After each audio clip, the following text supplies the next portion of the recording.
그 연설 잘 봤는데 두 분 연설 굉장히 감동적이었고요. 이제 저는 그 대한민국이 자유민주주의 수호를 하려면 학생분들이 일어나시는 게 제일 중요하다고 생각을 해요. 제가 2019년에 조국 사태 집회 때도 여기 와서 촬영을 했었는데 그때 보니까 그 연세대학교에서 시국선언을 한 이후에 들불처럼 그 운동이 확 번져가지고 결과가 나오더라고요. 그래서 이번에 연세대학교에서 이제 시국선언을 하신 것도 이게 파급효과가 굉장히 클 거라고 생각이 되거든요. 아까 연설하신 것들이 이제 영상으로 많이 퍼져나갈 건데 분명히 임팩트가 클 거라고 생각을 하고요. 근데 조금 더 빨리 이런 상황이 있었으면 좋았을 텐데 좀 늦은 게 좀 아쉽기는 한데 그래도 학생분들이 일어나신 것 때문에 앞으로 좋은 일이 있을 거라는 기대감이 좀 생기고요. 그리고 아직 이제 깨어나지 못하신 분들도 많잖아요. 이게 진실이 뭔지를 알면은 일어났을 텐데 상황이 어떻게 되는지 모르니까 언론에서 진실을 보도하지 않기 때문에 모른다고 생각을 하거든요. 그래서 저도 이제 DC 갤러리나 이런 분들한테도 많이 이제 영상을 퍼뜨릴 건데 그 학생분들이나 이런 분들한테 아직 이 돌아가는 상황을 모르시는 분들한테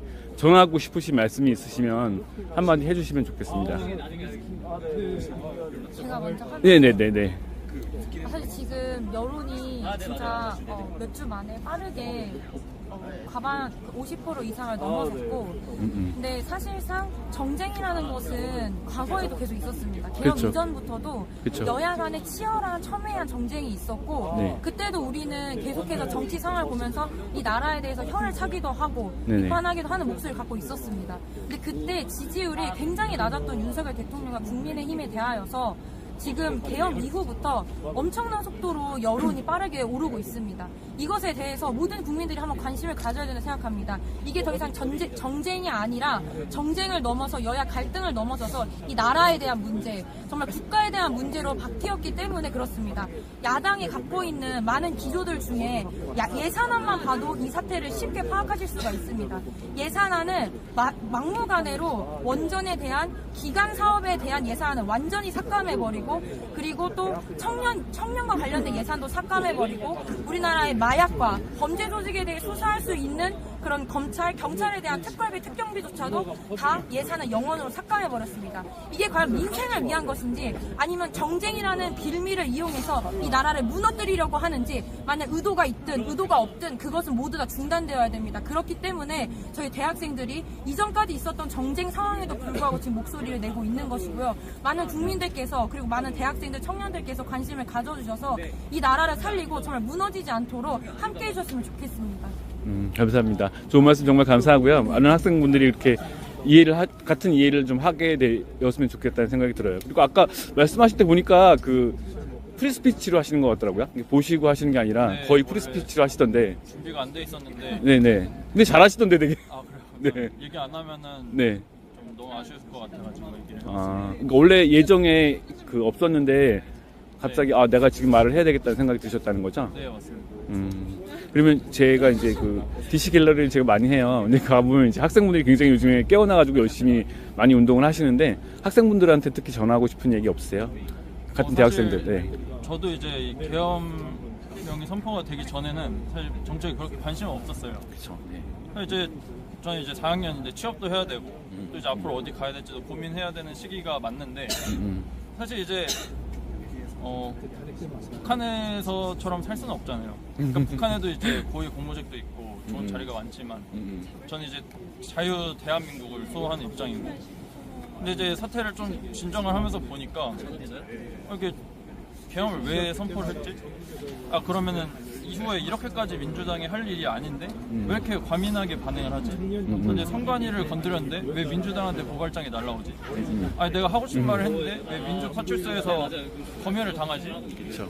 이거는 뭐 군사 독재를 뭐 싫어한다고 하면서 계엄을 이제 규탄한다 하는데 실제로 그 사람들이 싫어하는 거를 자기들이 하고 있으니까 뭔가 이상하다. 그래서 관심을 가지게 됐고요.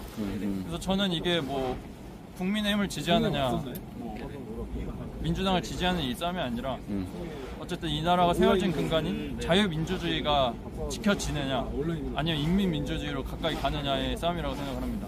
그래서 어떻게 보면은 당장에 들으실 때 이해가 안 될 수도 있지만 이 상황에서 저는 반국가 세력이 있다고 생각을 해서 국가를 지키기 위해서 나왔고 그런 시선에서 한번 저처럼 좀 궁금증을 가지고 바라봐 주셨으면은 네, 좋을 것 같습니다. 그럼 제가 그 마지막으로 한 가지만 더 여쭤보고 싶은데 지금 대학가에서, 그러니까 연세대학교에서 뭐 다른 학교까지는 잘 모르실 수 있겠지만 분위기가 어떤지 이 탄핵 국면에 대해서. 사실 이제 제가 뭐 학교 여론을 다 아는 사람은 아니다 보니까 네네. 그냥 제가 아는 예전 알던 친구들하고 얘기를 해보면 사실 그렇게 큰 관심이 없는 것 같아요. 큰 네네. 관심은 없고 네네. 나는 예전에 이쪽을 지지를 했으니까 지지를 한다 이런 식으로 되는데 사실 그거보다 조금 더 우리가 관심을 가져야 될 것 같아요. 왜냐면 우리가 뭐 감기에 걸리면은 그냥 병원에 가서 약 먹고 낫지만 암에 걸렸으면은 더 정밀하게 검사를 하고 더 잘못된 게 있으면은 치료를 해야 되잖아요. 지금은 더 치료를 할 게 많은 것 같고 뭐 입법도 사법부 행정부 다 싹 다 정말 많은 문제들이 발견이 되고 있는 거 생각이 들더라고요. 그래서 이렇게 저희처럼 관심이 있는 아니면 반대쪽에서 관심이 있는 사람들이 있고 그 중간에는 좀 빨리 끝냈으면 좋겠다 하는 분들도 많이 있고 근데 좀 더 관심을 가져야 될 때가 아닌가 그렇게 생각이 듭니다. 또 이게 대학생분들이 이렇게 일어나시면 그게 전체적으로 이 시국을 완전히 바꾼 경우를 제가 많이 봤거든요. 조국 사태 때도 그렇고 계속 그런 사건들이 많이 있었는데 이게 이제 그런 계기가 될 수 있었으면 좋겠다는 생각이 들고 이제 생각난 게 있어서 마지막으로 진짜 하나만 더 여쭤볼게요. 저는 아까 민주당 얘기들을 많이 하셨는데 저는 이게 민주당의 문제가 아니라 그냥 친중이냐 친미냐의 문제라는 생각이 들거든요. 그러니까 이게 지금 한반도에서 대한민국에서 벌어진 이 사건이 미국과 중국의 패권 싸움에서 다시 이 한반도에서 그게 벌어지고 있다는 생각이 드는데 그 의견에 대해서는 어떻게 생각하시는지. 그러니까 예를 들어서 내각제라는 것도 국민의힘이 더 먼저 밀고 나가고 있는 거고 부정선거를 반박하지 않는 것도 민주당뿐만 아니라 국민의힘도 마찬가지거든요. 민주당은 아예 막는 거고 국민의힘은 적극적으로 나서야 되는데 모르는 척하고 가만히 있는 거고 그렇다는 생각이 드는데 어떻게 그 의견에 대해서 생각하시는지. 이거 저희도